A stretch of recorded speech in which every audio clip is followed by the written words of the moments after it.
Yang dimaksud dengan sabar adalah sanggup untuk melawan, sanggup untuk berbuat. Iradatul intiqam, membalas, tapi dia tetap lawan. Bukan yang dia lawan manusianya, bukan yang dia lawan orangnya, tapi yang dia lawan adalah darah yang mendidih, yang bergejolak di dalam. Makanya kita selalu mohon doa kepada para habaib, kepada para ulama.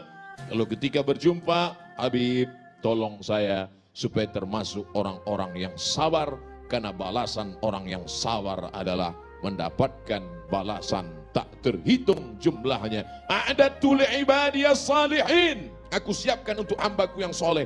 Apa yang disiapkan Allah? Mala a'yunun ra'at, belum pernah terlihat mata. Wala uzunun sami'at, belum pernah terdengar telinga. Wala khatala ala qalbi bashar, belum pernah terlintas di hati manusia. Nampaknya bapak-bapak semuanya mendapatkan ini insya Allah. Ibu-ibu sama juga. Makanya bapak-bapak sabar. Ustaz Somad, itu bapak itu kelihatannya orangnya sudah tidak kena azab kubur lagi Pak Ustaz. Loh, kok bisa begitu? Saking dia sudah menderitanya menghadapi istrinya di dunia. Pernah nggak dengar seperti itu? Pernah Bapak? Ada orang yang begitu sabar menghadapi, saking sabarnya dia, setengah dari azabnya sudah diterima di dunia. Sehingga di akhirat, ketika semua orang mendapatkan azab, ini azab kamu, ini azab kamu. Lalu orang ini, kata Allah, azab kamu, DP-nya sudah diambil dunia. Ini tinggal cash-nya saja. Sedangkan kita semua tidak mau mendapatkan azab sama sekali. Maka doa kita, Rabbana atina fid dunya hasanah wa fil akhirati hasanah wa qina adzabannar. Di dalam kamus Lisanul Arab, kamus lengkap bahasa Indonesia Purwadarminta, sejengkal. Tapi kamus Ibnu Manzur bahasa Arab, semeter. Apa dikatakan di sana marah itu? As-sulbah, keras. As-sokhrah, batu yang keras. Itulah amarah. Karena dia menggumpal menjadi dendam kesumat. Sebelum mati dia berpesan kepada anaknya, sini sebentar anakku, sini sebentar. Ada apa Ma? Kamu kalau nanti saya mati, jangan nikahkan anak cucumu 7 turunan dengan anak tetangga kita. Batu yang mengeras, maka sampai kapanpun tidak akan mencair. Wa inna minal hijarati lama yatafajjaru minhul anhar. Ada batu keras tapi masih memancarkan air. Wa inna min halama yahbitu min khasyatillah. Ada batu keras tapi hancur berkeping di atas bukit Tursina karena takut kepada Allah. Tapi kalau sudah hati mengeras menjadi batu, maka apapun tidak akan keluar. Oleh sebab itu maka kita selalu meminta kepada Allah, Allahumma ja'al fi qalbi nura, jadikan di hatiku cahaya, wa fi sam'i nura, di telingaku cahaya, wa fi basari nura, di mataku cahaya. Semuanya berawal dari darah yang bergetar menggelora di dalam jantung. Makanya kita mesti menjaga hati. Kata Nabi SAW, ala fil jasadi mudghah, ketahuilah di dalam jasad, dalam badanmu ini ada segumpal, sekepal, segenggam. Abdul Somad jantungnya sebesar kepalanya. Kalau tidak percaya, ambil ronsen. Jantung pisang. Sebesar apa genggaman kepalan tangan, sebesar itulah jantung kita.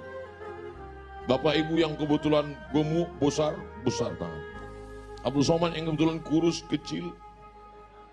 Orang gemuk itu sebenarnya adalah orang kurus yang hatinya selalu tersakiti.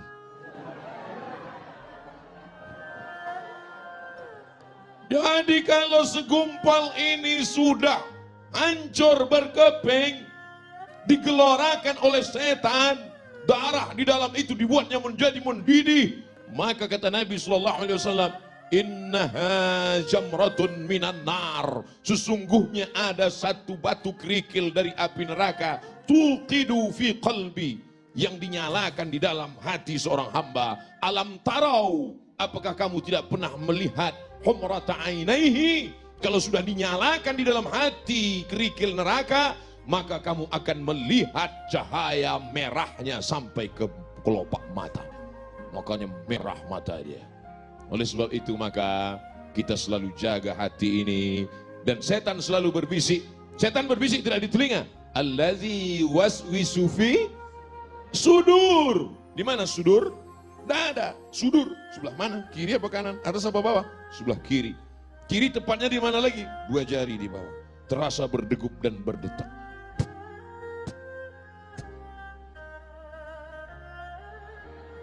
Kalau mikrofon yang mahal biasanya kedengar. Iya. Oleh sebab itu maka ini harus kita jaga senantiasa. Dengan apa menjaganya? Ala bidzikrillah. Dengan banyak-banyak berzikir mengingat Allah, tatmainnul qulub. Yang bergojak tadi, yang menyala tadi, yang mendidih tadi, kalau kita mau tenangkan, bagaimana cara menenangkannya? Zikir, zikir, zikir. Kalau ada yang terkena musibah, meninggal anaknya, terbakar rumahnya, apakah dia marah kepada Allah? Tidak, dia sabar. Kalau ada di antara ibu yang suaminya dilarikan orang, tetap disitulah baru kelihatan bahwa yang namanya marah itu bukan dihilangkan dari diri manusia, tapi tempatkanlah marah pada tempatnya. Apa itu Ustaz ceramah kok marah-marah? Itu bukan pewaris Nabi. Nabi itu nggak pernah marah.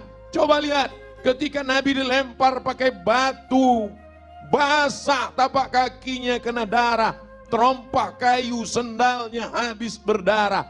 Marahkah Nabi? Tidak. Datang malakul jibal. Malaikat, jibal, bukit, segala bukit. Hai Muhammad sallallahu alaihi wasallam, tunjukkan padaku mana bukit yang paling besar di atas muka bumi ini. Akan aku timpakan ke atas negeri Taif. Rata mereka semua dengan tanah. Sebelum kita dengar jawaban Nabi SAW, andai yang datang itu malaikat kepada Abdul Somad.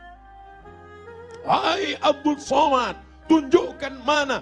Belum lagi selesai malaikat langsung saya potong ngomongnya. Itu Gunung Bromo, itu Gunung Kidul, itu Gunung Merapi. Ratakan mereka dengan tanah.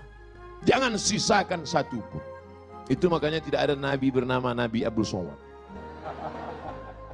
Karena tidak lulus fit and proper test. Apa kata bumi? Wahai Muhammad sallallahu alaihi wasallam, kalau sampai darahmu menetes kena ke bumi, aku telan penduduk Taif itu rata sama rumah-rumahnya, aku telan. Apa yang dilakukan Nabi SAW? Nabi menyapu, mengusap supaya darah tidak menetes ke bawah. Andai malaikat berkata, bumi berkata, tanah berkata kepada Abdul Somad, Abdul Somad, andai menetes darahmu ke tanah, langsung saya gesekkan ke tanah. Tapi Nabi Muhammad SAW, adakah dia marah? Tidak. Adakah daerahnya sempat menetes ke tanah? Tidak. Apa doanya? Asallah an yukhrij min aslabihim man ya'budullaha wa la yusyrika bihi syai'a. Ya Allah, keluarkan dari tulang sulbi mereka anak cucu yang akan mentauhidkan engkau, tidak mensyirikkan engkau. Bumi yang melempari Nabi itu sekarang 100% menjadi negeri Islam. Itulah dia negeri Taif, 91 km dari kota Makkah Al-Mukarramah. Pergilah bersama rombongan umroh kalau iklan. Artinya apa? Perjalanan hidup ini ada kalanya Nabi tidak pernah marah. Ketika pada perang Uhud, sahabat mengelilingi baginda Nabi Muhammad sallallahu alaihi wasallam. Satu sahabat meminta, ya Rasulullah, berdoalah, mintalah kepada Allah. Setiap Nabi ada doa mustajab. Mohonlah kepada Allah supaya kalau engkau berdoa kepada Allah, maka seluruh orang kafir Quraisy ini akan mati. Sebagaimana dulu Allah menimpakan azab kepada umat Nabi Musa, umat Nabi Isa, umat Nabi Ibrahim. Apakah Nabi memanjatkan doanya? Tidak. Apa kata Nabi? Aku simpan doa mustajab itu syafaatan li ummati yaumal qiyamah, untuk syafaatku, untuk umatku sebagai syafaat nanti di akhir zaman. 1441 tahun yang lalu dia sudah memikirkan kita. Dia tidak marah, dia tidak pernah mengamuk, dia tidak pernah berteriak. Kenapa Abdul Somad kalau ceramah teriak-teriak? Karena Abdul Somad ceramah jam ini suasana genting. Habis makan siang, urat perut tegang, urat mata kendur. Angin spoi-spoi. Jadi kalau saya ceramah, marilah kita sabar. Nabi nggak pernah marah. Makanya saya selalu kalau ceramah saya perhatikan. Mana yang kira-kira matanya 5 watt ke situ saya. Marilah kita. Supaya apa? Supaya kita pandai menempatkan kapan kita bersuara lembut dan kapan kita bersuara keras. Bukan berarti orang suaranya keras itu hatinya keras. Selembut sutra. Smooth as silk. Lembut seperti sutra. Kalau kau tak percaya, belalah dadaku. Kan kau dapati lafaz Allah di sana. Saudaraku yang dimuliakan Allah Subhanahu wa taala, itu tuh Nabi nggak pernah marah. Nabi nggak pernah ngamuk. Kenapa kamu marah? Kenapa kamu ngamuk? Kamu kenapa nggak meriwayatkan hadis Nabi yang sedang marah? 1 bulan Nabi berdoa, Allahumma al'an bani Ra'il, Allahumma al'an bani Zakwan, Allahumma al'an Usayyah, laknat bani Ra'il, laknat Usayyah, laknat Zakwan. Kenapa? Karena mereka membunuh 70 da'i yang dikirim oleh Rasulullah sallallahu alaihi wasallam.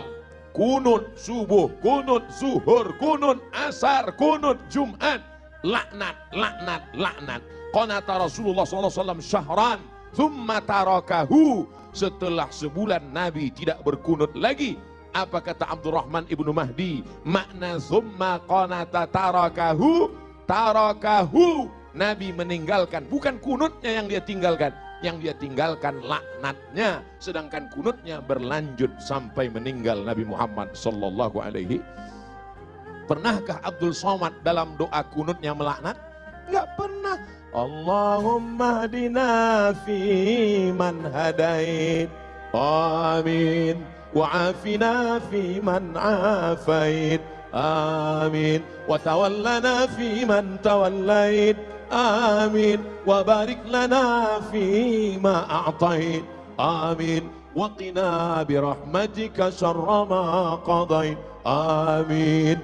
Sisanya pujian kepada Allah. Fa innaka taqdi wa la yaqda 'alaik wa innahu la yadhillu man walait wa la ya'izzu man 'adait tabarakta rabbana wa ta'ala falakal hamdu 'ala ma qadait nastaghfiruka wa natubu ilaik.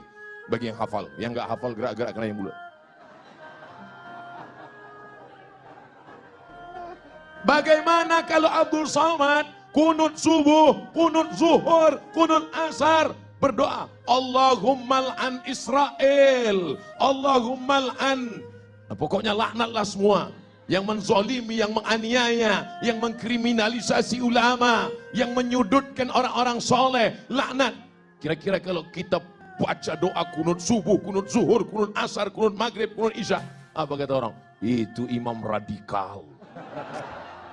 Padahal kita sedang marah. Kalau agamamu dihina, ulamamu dilecehkan, kau tidak marah, maka gantilah bajumu dengan kain kafan.